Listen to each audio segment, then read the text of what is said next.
What's good? We back with the Boxing Lincoln Moore. Y'all know what it is. And we back talking some trill boxing talk, taking it to the South. You know, I don't know if people realize this Southern invasion that's taking over boxing. We know about the Southern invasion and the mumble rap that's taking over the rap game. But we're going to talk about, this boxing invasion they got going on from the South. But shout out to the homie Fannon Boxing, International Boxing Channel. Homie showing mad love. We go back and forth. I'm gonna leave his channel link in the description. You click on the link and go subscribe, man. He had a very good live stream today and a good video on Crawford and Keith Thurman. Very informative. And y'all go over there and check him out. Shout out to Money Brown TV. Shout out to Trap House Boxing. Y'all know what it is. And shout out to Ashley's Corner. The grind is real. Real recognize real. We want to support those channels and, support Ashley Corner as well. It ain't too many female out here that's, doing their thing and holding it down in one of the better channels and informative channels. I got to salute. But, this Southern invasion, man, I don't know if people realize how many good boxers from the South. And I want to shout out to my boy Jordan Larkin, man. He good at taking people money, amateur boxing, know the game well. And about a year and a half, about 6 months ago, probably longer than that. I don't know why it just resonated with me right now.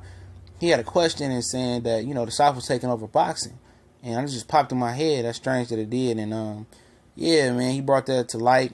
And a lot of the top boxers people was naming was from the South. I mean, Keith Thurman from Florida. Shout out, and going down and up, from left to right. Keith Thurman was from Florida. We know that. Maurice Hooker's from Dallas, Texas. He's going to the O2 Arena over in the UK for his first world title fight with Terry Flanagan, who moved up from 35 to junior welterweight, 140 pounds. They're going to be getting it on sometime in April. Shout out to Mo Hooker and shout out to Dallas, Texas. Jamel Charlo, that's the Charlo brother that's still at 54, right in that Houston area. Earl the Truth Spence, y'all know he repping Dallas, Texas. Shout out to Regis Prograis from New Orleans, fighting out in Houston, Texas. Had to move to Houston after Hurricane Katrina. And he's fighting Victor Postal, I believe it's March 9th, for a title eliminator. And if he wins that versus Victor Postal in South Dakota, North Dakota, where the hell he fighting at, wherever it's close to Mount Rushmore, I think it's South Dakota. If he beat Victor Postal, he goes on to face the winner of Vermeer Mon and Jose Ramirez, was going down in Madison Square Garden Theater Room, St. Patrick's Day weekend, which is, if you, in New York, St. Patrick's Day weekend, crazy. I'm trying to tell you, it's worth it. Shout out to Regis Prograis, Deontay Wilder. I know he from Alabama, Tuscaloosa, I believe. Jamal Charlo, the other Charlo, still Ronnie Shields from the same Houston area as his twin.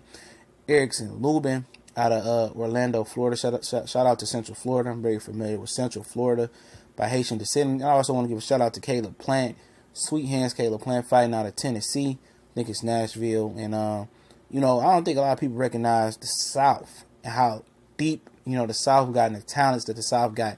We know, the heritage out west with some of the Latino fighters in Mexico. We know the heritage from Mexico. And we know the heritage out there in boxing on the East Coast with Mike Tyson, Riddick Bowe, Zab Judah. I mean, the list goes on and on.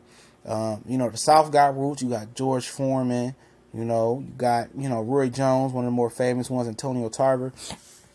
And the list goes on and on. The Midwest is Floyd, the Spinks, Ray Robinson, Joe Louis, Thomas Hearns, James Toney. The list continues to go on and on. And in the South right now, it's booming right now, man. You got to take your hats off to them. They doing a wonderful job. It really carrying the amateur system and coming up to the pros and doing their thing. And they going to take over that pound for pound list, just their region alone. And a lot of these guys work their way on up. And I don't think people realize now that, boxing is really going to take forefront in the South, and they're going to have a lot of fights. Devin Haney fought in Atlanta. He headlined the card down there. Earl's trying to take something down to Dallas and do something to fight down there. Especially if the Charlos continue to rise. I can see they headlining something in Houston. And Houston is going to be the third largest populated city, I believe, by 2020, overtaking Chicago, and it's booming down there. And I think, boxing in the South is going to take off if some of these promoters started, promoting and using the support that these guys are getting. Like Earl Spence getting mass support in Dallas. A shout out to my boy Corey ILTBA Boxing Talk, who pushing, you know, Earl Spence real tough. And I think it's time. I think it's time for them to do more fights in the South. I think it's time for them to get the commissions up in the South the way it is in Vegas, because they got amenities coming too. You know, Atlanta is a hot spot. Texas is becoming a hot spot, especially Houston, as I explained. I think it's time for them to start pouring their money in the South. And the Southern people, they support their own people, and they go hard for them. And they ain't had too many, you know, they ain't had a lot of fighters like this booming at one time. So if I'm a promoter, I'm going to take advantage of the support these guys are getting and try to really promote down there, and as well keep promoting in Vegas and the two big media capitals in New York City and Los Angeles. But let me know how y'all feel about the boxing in the South, man. Let's keep it real. We gone.